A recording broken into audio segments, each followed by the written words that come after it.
From Washington, the McLaughlin Group, the American original.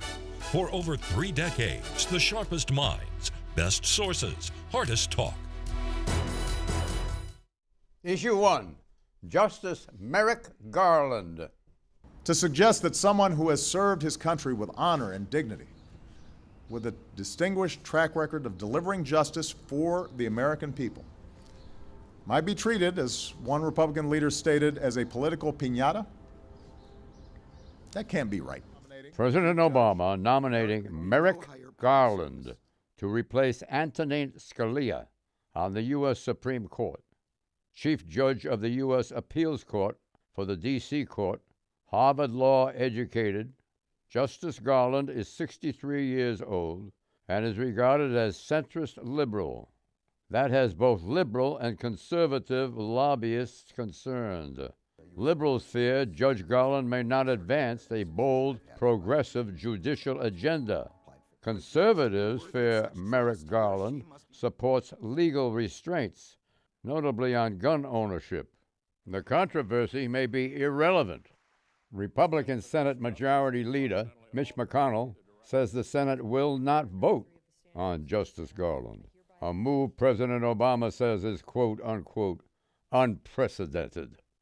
Is President Obama right, or is the Senate following precedent regarding Supreme Court nominations by lame duck presidents? Pat Buchanan. Well, back, John, in 1968, when I was with Richard Nixon, we blocked Abe Fortas from being named Chief Justice of the United States when Chief Justice Warren resigned contingent upon Fortas being approved, so we blocked Fortas.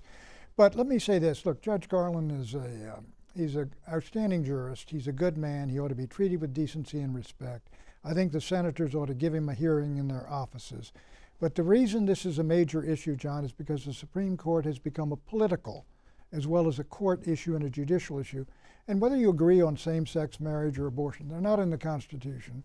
Liberal justices impose these on the country through their power on the courts. And what the Republicans are saying, given that it's a political institution, we have a political debate on which way the country is going to go, and the next president of the United States, who's being picked right now, should be the president to fill these vacancies on the court. I think they're going to prevail. I think Judge Garland has reached the highest level on the federal courts that he is going to reach. Eleanor Cliff, the Daily Beast says this: Merrick Garland for Supreme Court, a good man about to go through GOP hell. How does that impress you? Do you think it's accurate? I think it's an appropriate headline. Appropriate? Yes, Merrick Garland is eminently qualified as a jurist and as a human being. He gets rave reviews from not only Democrats but from Republicans. His respect for the rule of law is impeccable, and he goes back to, he was the prosecutor for Timothy McVeigh after the Oklahoma bombing. He's got a sterling record, and the president resisted the temptation to play partisan identity politics. This is a white guy who's older. This is the best a Republican Congress is going to get out of a Democratic president, and it's a lot better than they're going to get if Hillary Clinton is in the Oval Office next year. And I don't know what they're going to get from Donald Trump. If you take what Pat says, the Republicans are going to protect their positions on these issues, they're never going to fill that seat. And that's not how democracy works. I think that the Republicans running in blue states are eventually going to capitulate. I think he could get a hearing and a vote. He might even get that hearing and a vote after the election in the lame duck when they're staring at Hillary Clinton, president-elect. President Obama rejected Garland twice before for court vacancies. Why has he picked him now? I think for the reason, to be able to articulate the line of argument that Eleanor articulates, in the sense that he can sell this to the country as he sees it, as a candidate who is eminently qualified, is a very successful jurist, has a very strong legal mind, is a person of character. But ultimately, those things may well be true, but the problem is, as Pat says, we are entering into the final stages now of a long election cycle and a long politicization of the court in the recent terms. And the only way really to resolve that in the eyes of the people is to do what the United States does best and resolve it in the democratic fashion. Democrats are now complaining about the Republican situation in terms of blocking this, but they would done exactly the same, whether it be Biden or President Obama. They say they true. didn't. No, No, well, that's it is not true. true. See, well, I No, knew it's that was not going to come true. out. But Well, it's yeah, not true. truth But will they come were- out, but right. they were but there was a support for obstructionism, and the No. problem here, I think, one specific. They They weren't. never blocked anybody Republicans, from a hearing. Republicans, Clarence, but let him finish. Republicans, I think, even if it was going to come to a vote, President Obama knows that Garland was never going to actually receive Republican support anyway, specifically because of his position on Heller Washington, which was the case of gun rights, owning a handgun in Washington, which he, on paper, seems to be opposed to. And that was a pretty, I think, based on American jurisprudence, a pretty interesting opinion on his part. Clarence, the president picked Sotomayor, excuse me, Justice Sotomayor and Justice Kagan over Garland. He wants to make the court an issue in this year's Senate races. Is that a true presentation of what President Obama's strategy is? That was not a negative review of Garland. Garland is not only well liked among Democrats, but well liked among Republicans. He was fine until he suddenly in line for the Supreme Court at a time when Mitch McConnell has decided that suddenly there's a time limit now. You're in the fourth year of your second term. You no longer get to have your appointments approved. There's no time limit in the Constitution, but Mitch McConnell has come What up about with the this Biden rule, excuse. the Schumer rule? There's no Biden rule. But it was a Biden statement. It was not a rule. There's no rule. There's a on statement that. on one side and a rule on the other. So what? It's not binding on this Congress, and that is a silly excuse. But it's the kind of silliness that Mitch McConnell's been reduced to now by politicizing the court in this fashion. And There's nothing in the Ted. Constitution that requires the Senate to vote on this fellow. Look, when you consider what the Democrats did to Constitution calls for Clement it. Haynesworth, Pat, Robert back Bork, up, Pat. Clarence Constitution Thomas, calls for, they what really... does advise and consent mean, Pat? Well- Please explain to our audience what that means. Well, they decided not to advise and consent this year. They're told in the Constitution they can't. Then that blocks the appointment, right? I know it does. That's the name of the game. Well, you see, I don't think the founders had this in mind, because if you can block a president in the fourth year, George why Washington- not the third year, George the Washington second made year, the recess first appointments year? to the Supreme Court. Right. Well, The the Republicans hate Democratic- recess appointments, don't they? The Democratic-controlled Senate, when Joseph Biden was the chairman of the Judiciary Committee, gave hearings and votes to Judge Bork, who was voted down with 6 Republicans joining the Democrats. They gave Clarence Thomas a vote. He is sitting on the court. Joe Biden gets criticism today that he didn't filibuster. Democrats have not blocked any Republican appointees. They've treated every one of them fairly. It's a brutal process, but you get a hearing and you get a vote. The New York Times says that if Garland is confirmed, it will be the most liberal court in decades. Is that the way to woo the GOP? No, it won't be the most liberal who's court. I winning mean, the the Warren GOP? Court is Yeah. Warren Court is far more liberal, Yeah, and but so that is was the decades successor ago. court. That was decades ago. The Chief Justice has been a Republican for decades, in virtually Earl my Warren entire was a adult life. Republican. Was he a good conservative? I would take him, but all the others, Rehnquist, Berger, they've all been Republicans, and Why is so it the Senate it's won't- not. Republicans don't have a lock on that. Why is There- it that the there's liberal votes are a the always vacancy. guaranteed ones The on Senate court? won't confirm Garland. Garland will not be confirmed. I think there's. And, I think Obama there's a knows chance. that. No. Obama is fighting as though there is a chance, and there may well be when the people speak, either now or in November. No, he's using this to energize his Democratic base. That's why. Wouldn't you? Well, aren't the Republicans Hey, using it sure. to energize their Republican base? It's a legitimate issue. Issue 2. Bye Syria.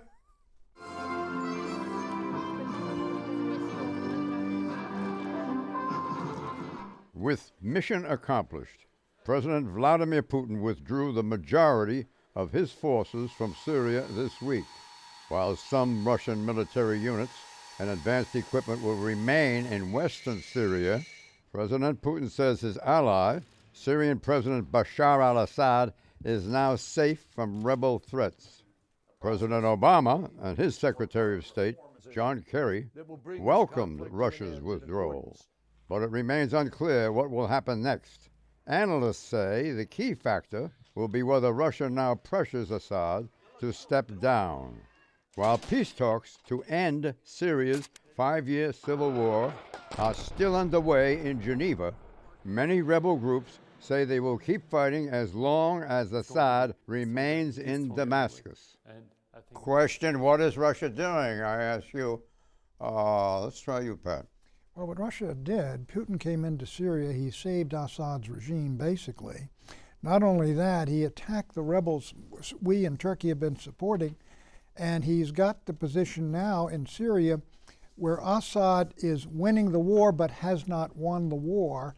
And I think Putin is taking a look at this and he realizes, look, this thing is not going to be finally resolved for a long period of time. He's done a good job. He's got prestige from this. He's back in the Med. He's got an air base there.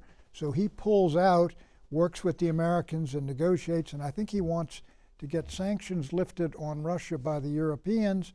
And I think, from a standpoint of great power, intervention, this is a success. Well, he loves surprise moves, so this was as much of a surprise as his getting in there in the first place. He doesn't want to get involved in a quagmire, and he's gotten as much of the territory back for Assad as he possibly can, and he's not writing a blank check for Assad.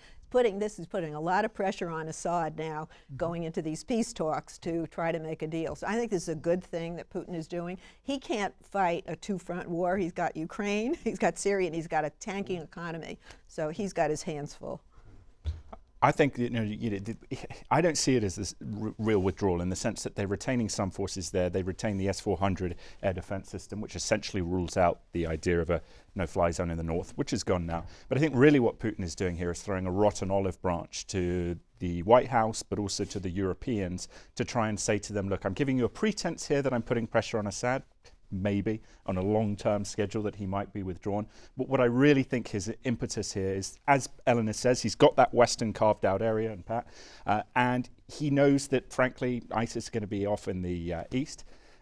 What will happen is that I think because he has assumed the initiative on this, you see now the Saudis engaging with him. He's going to move the Sunni Arabs into the Russian orbit. And specifically, and I was writing about this week, in mercantilism, right? That the Saudis will say, he's saying to the Saudis, if you want influence with us in the Middle East, because America doesn't have it, buy stuff from us. That's good for the Russian economy. So he's a real, KGB. It's old school politics. We call it mercantilism. Is That's what I call it. But it's very close. Okay. You're using that English pronunciation. But no, I actually basically agree with you. That I think Putin decided on his own, once again, expand his sphere of influence. While Obama was ruminating about what to do about Syria, he decided just to move in. The real downside of it is all the humanitarian violations that occurred. It was a brutal way to do it, but he got the job done for the time being. But like you say, about half of his Air Force is still there. He's got a number of troops still there. They can pull back in quickly. Hold on, he's also moving against ISIS. The key thing in Syria now, John, that's come up this past week is that the Kurds, as in Iraq, have carved out a federal provincial area for the new federalism in Syria, where they have autonomy there. This has upset the Kurds. It's upset Assad. It's upset Turkey, upset Assad, and even the Americans are a little reluctant to support it. But this is the breakdown that's coming all through the area on ethno-nationalism. Wow. Here's the question. Putin claimed Russian intervention was to fight terrorism and ISIS. Does his withdrawal now confirm it? Yes or no? Pat Buchanan. That's inexact if he said that. His purpose was to save the Assad regime first and foremost, to go after those trying to overthrow it, who are some of the rebels we support, as well as ISIS, and I think reestablish Russia's position as a player in the Middle East and a player at the peace table and an equal of the United States in dealing in the Middle East, and he succeeded. Yeah, his purpose was to bolster Assad and to send a message to the White House that they can't dislodge another leader in his region. I think Ellen is absolutely right about that, and I also think it was to destroy the moderate Sunni rebels, which Pat would say don't exist, I would say do, and he's successfully done that, and he holds the initiative at Geneva now. I fully agree. While ceasefire is holding up, ISIS cannot longer maintain its salaries. ISIS is accepting small ransoms. ISIS is taxing its population in black market dollars. And Russia's mission also helped keep Assad in power. Do we all agree on that? Yep. I agree. Issue 3, civil furor. So I reject any effort to spread fear or encourage violence or to shut people down when they're trying to speak or turn Americans against one another. And I think as a citizen who will still be leading this office, I will not support somebody who practices that kind of politics. President Obama lamenting incivility in the nation's political discourse, not so subtly referencing disorder at Donald Trump's presidential campaign rallies, where violence has occurred in recent days. Mr. Obama called for a successor to himself who would unite rather than divide Americans. Still, others believe Mr. Trump is being treated unfairly, and they reject claims that the GOP frontrunner has incited violence at his events. Question: who is responsible for the disorder at Trump's rallies? I ask you, Eleanor. There is a thuggish quality to the Trump rallies. When a protester rises, he'll yell, "Get him out of here," or say, "I wish I could punch him in the face." He's been doing the political equivalent of yelling fire in a crowded theater. And he's in effect giving permission to people to act out the anger that they feel and saying, "I'll, take care of your legal bills," and that sort of thing. It's very dangerous stuff, and he is now the front runner for a major political party for the President of the United States. And I think he has an obligation and a responsibility to act as someone who is deserving of that role and not wink, wink, nod, nod, encourage the kind of violence that we have begun to see. John, the President of the United States ought to act like a moral leader, and he did not.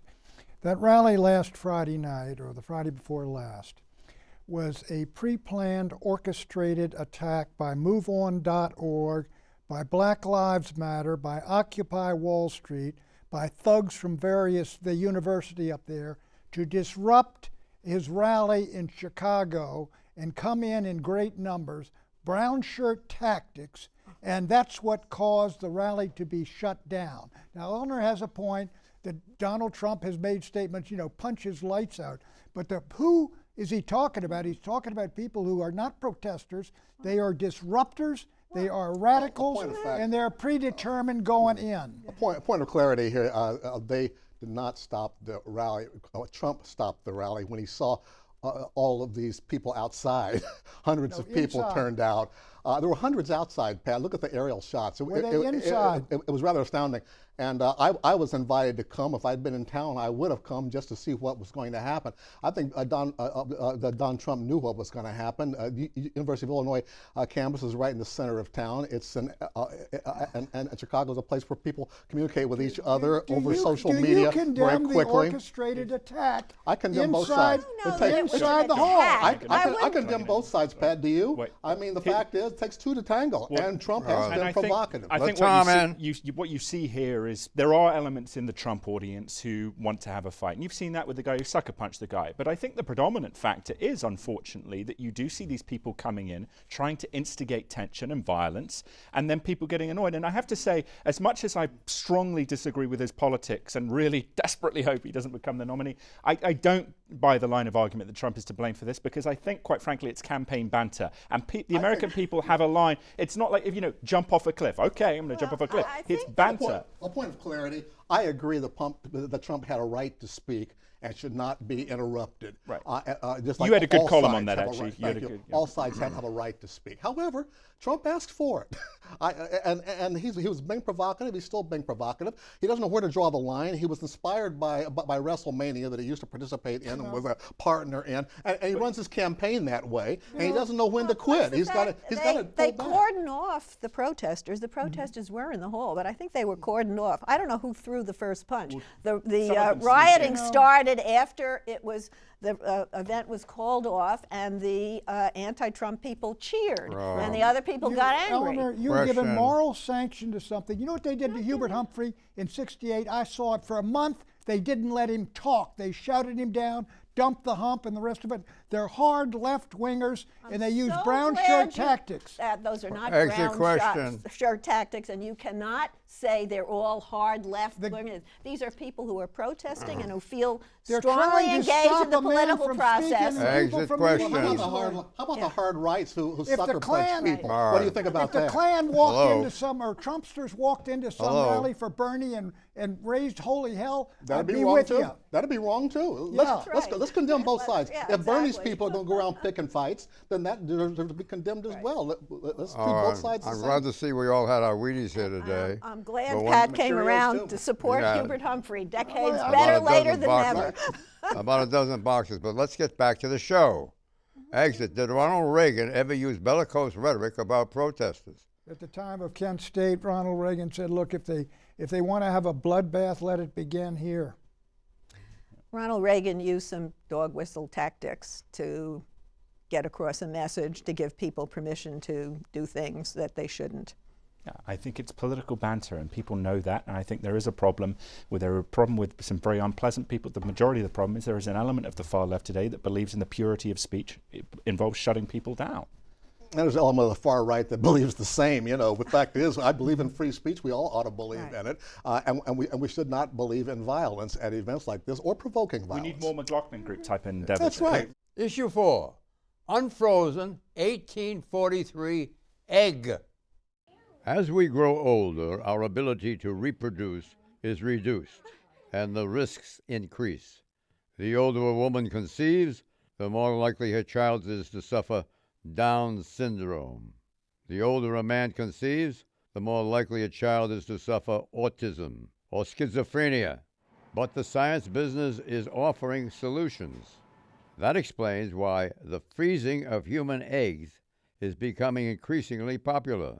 Although it costs some $10,000, the process allows young women to freeze their eggs for future fertilization. And with science making it easier to keep eggs healthy, the freezing business allows young women to focus on their careers with fewer worries about having children while still young. Is the egg-saving business an ally or enemy of family values? Eleanor Cliff. I think in today's world it offers a choice to some women who might otherwise be denied or deny themselves the option of having a family. I don't think it's for everyone. It's a costly procedure. It's a risky procedure. It's you have to maintain these eggs from year to year in a laboratory in a tank. So I think it's something that young women should think long and hard about doing.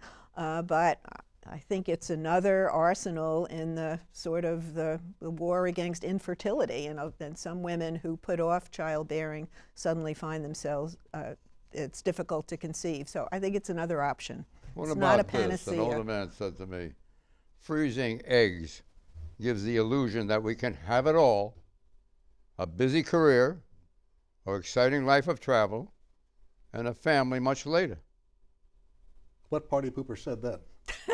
Right. I mean, it's like, it reminds me Is of it true? H.L. Menken's definition of a Puritan. Somebody suspects that somebody's having a good time somewhere. I mean, the fact is that this has been wonderful for families that have had conflicts over having children. Only objections I've heard have been people concerned about fertilized eggs being discarded. And the disrespect for life issue, which This is is freezing another your eggs. debate, These are not fertilized. So that's the fertilized embryos is a These whole are other unfertilized eggs, other topic of What discussion. about cost?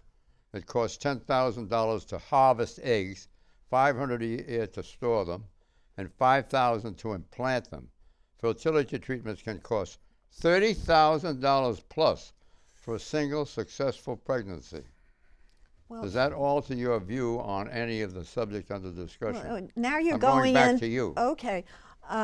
Yeah, that's moving away from just freezing eggs. These are people who are having difficulty conceiving and they pay a lot of money. It's a natural urge to want your own biological child. And I think, again, science has given us various options. They're not for everyone. There's debates. Insurance companies now cover some in vitro fertilization. They may cover 1 or 2 cycles. So I think it's out there. But none of this is a panacea. and I think a lot of young women struggle with it. Another important beneficial element of this, of course, is that young women who face medical difficulties have the opportunity to freeze eggs so they can pursue that treatment.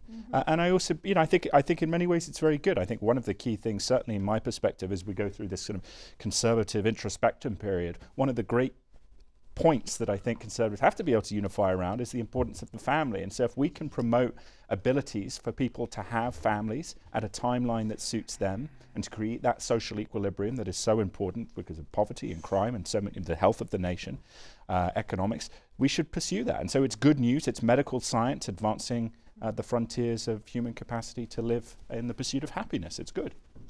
You have thoughts on this, Buchanan? Not a great many, John. No, I've looked the motivation of young women to have families or families later. Nothing wrong with the motivation at all.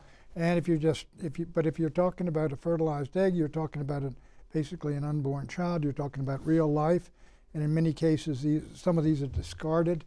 So it's really the science of 1984, as they call it. It was the magazine, the book, but that's 1984. It's now 36 years into that, or whatever it is. Right? Well, maybe Brave New World is more Brave New more World, relevant. sure. A quick exit question. Will conception via frozen eggs become as commonplace as implanting frozen embryos? Yes or no, Pat Buchanan? No. No, too risky, too expensive. No.